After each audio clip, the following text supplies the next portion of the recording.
नमस्कार. आजच्या या विश्लेषणामध्ये आपण भारताच्या संघराज्य रचनेतील एका अत्यंत महत्त्वाच्या आणि काहीशा गुंतागुंतीच्या यंत्रणेवर प्रकाश टाकणार आहोत. ती म्हणजे राष्ट्रपती राजवट. भारतासारख्या अवाढव्य लोकशाहीत एखाद्या राज्याची सत्ता अचानक केंद्राकडे कशी जाते आणि ही संपूर्ण यंत्रणा नेमकी काम कशी करते हे समजून घेणं खरंच खूप रंजक आहे. तर या प्रवासात आपण राज्य आणीबाणीची व्याख्या, संसदीय मंजुरी, त्याचे प्रत्यक्ष परिणाम, राष्ट्रीय आणि राज्य आणीबाणीतील फरक, प्रसिद्ध एस.आर. बोम्मई खटला आणि काही ऐतिहासिक तथ्य थोडक्यात पाहणार आहोत. चला तर मग सुरू करूया. भाग 1. राज्य आणीबाणीची व्याख्या. आता बघा, राज्य सरकारमध्ये एवढा मोठा बदल घडवून आणण्यासाठी काही ठोस कारणं असावी लागतात, बरोबर ना? इथेच कलम 356 ची भूमिका सुरू होते. हे एक असं प्राथमिक ट्रिगर आहे जे तेव्हा वापरलं जातं जेव्हा राष्ट्रपतींची अशी खात्री पटते की राज्याचा कारभार आता संविधानानुसार चालवणं शक्य नाहीये. आणि यातली सर्वात आश्चर्याची गोष्ट म्हणजे यासाठी प्रत्येक वेळी राज्यपालांचा अहवालाची गरज असतेच असं नाही. राष्ट्रपती स्वतःहूनही परिस्थितीचं गांभीर्य ओळखून हा निर्णय घेऊ शकतात. पण थांबा, एवढंच नाहीये. याला जोडूनच आणखी एक ट्रिगर आहे, कलम 365. हे थोडं वेगळं आहे. हे कलम थेट केंद्राच्या अधिकारांशी जोडलेलं आहे. समजा केंद्र सरकारने राज्याला काही निर्देश दिले आणि राज्याने ते पाळण्यास स्पष्ट नकार दिला किंवा त्यांची अंमलबजावणी करण्यात राज्य अपयशी ठरलं, तर काय होईल? अशा परिस्थितीत राज्याची घटनात्मक यंत्रणा कोलमडली आहे असा थेट अर्थ लावून तिथेही राष्ट्रपती राजवट लागू करण्याचा मार्ग मोकळा होतो. भाग 2. संसदीय मंजुरी आणि कालावधी.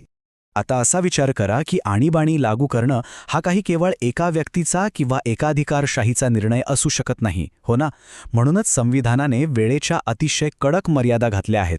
हे एका काटेकोर घड्याळासारखं काम करतं. घोषणा झाल्यावर पहिल्या 2 महिन्यांच्या आत संसदेची मंजुरी मिळवणं बंधनकारक असतं. एकदा ती मिळाली की ही राजवट 6 महिन्यांसाठी लागू होते. मग काही विशेष अट पूर्ण केल्या तर ती 1 वर्षापर्यंत आणि अगदीच अपवादात्मक स्थितीत जास्तीत जास्त 3 वर्षांपर्यंत वाढवता येऊ शकते. 3 वर्षांच्या पुढे मात्र अजिबात नाही. आणि इथेच खरी गोम आहे. 44व्या घटनादुरुस्तीने एक अत्यंत भक्कम असं सुरक्षा कवच या प्रक्रियेत जोडलंय. जर राष्ट्रपती राजवट 1 वर्षापेक्षा जास्त काळ वाढवायची असेल तर केवळ संसदेत साधं बहुमत असून भागत नाही. त्यासाठी 2 अत्यंत कठीण अटी आहेत. एकतर संपूर्ण देशात किंवा त्या राज्यात आधीच राष्ट्रीय आणीबाणी लागू असावी, किंवा निवडणूक आयोगाने अधिकृतपणे असं सांगितलं पाहिजे की सध्या राज्यामध्ये विधानसभा निवडणुका घेणं कोणत्याही परिस्थितीत शक्य नाही. म्हणजे बघा, सत्तेचा गैरवापर टाळण्यासाठी किती विचारपूर्वक तरतूद केली आहे. भाग 3. राष्ट्रपती राजवटीचे परिणाम. एकदा का ही राजवट लागू झाली की सत्तेचं पारडं कसं फिरतं ते पाहणं खरंच नाट्यमय असतं. राज्याच्या राजधानीतले सगळे अधिकार थेट केंद्राकडे जातात.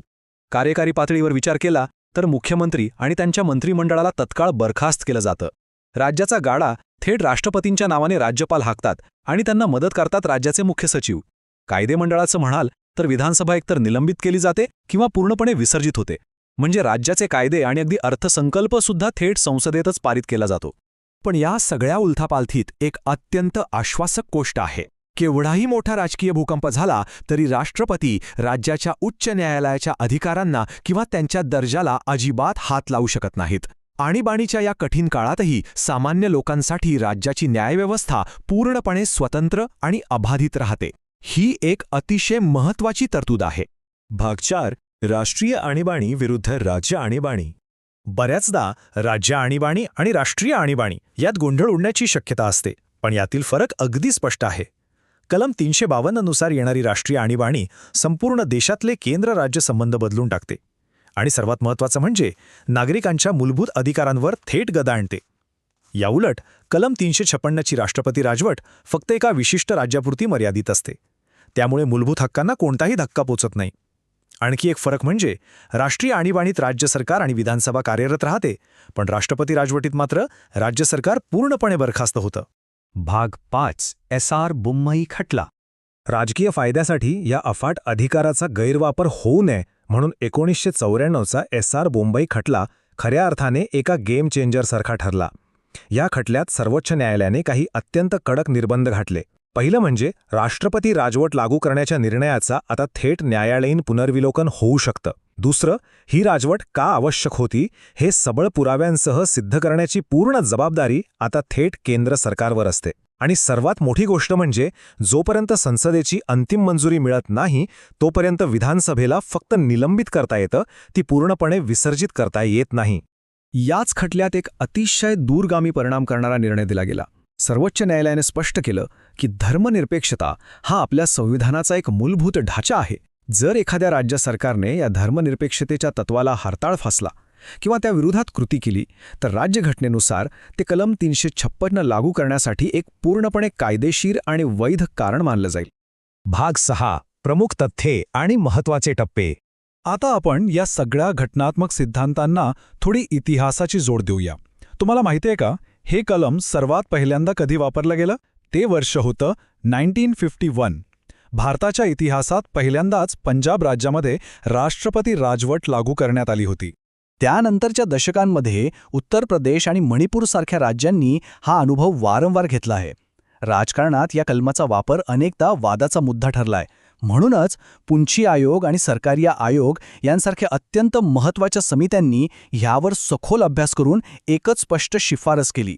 ती म्हणजे कलम 356चा वापर हा केवळ अंतिम उपाय म्हणूनच झाला पाहिजे.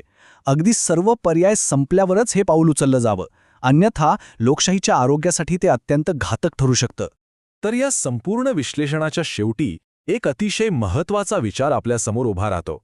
संविधानाने दिलेला हा अंतिम उपाय आणि सर्वोच्च न्यायालयाने वेळोवेळी घातलेले कडक निर्बंध या सगळ्यांमुळे भारताच्या संघराज्य रचनेत खरोखरच सत्तेचा एक आदर्श समतोल आता साध्य झाला आहे का, की यात अजूनही काही त्रुटी बाकी आहेत, यावर नक्की विचार करा.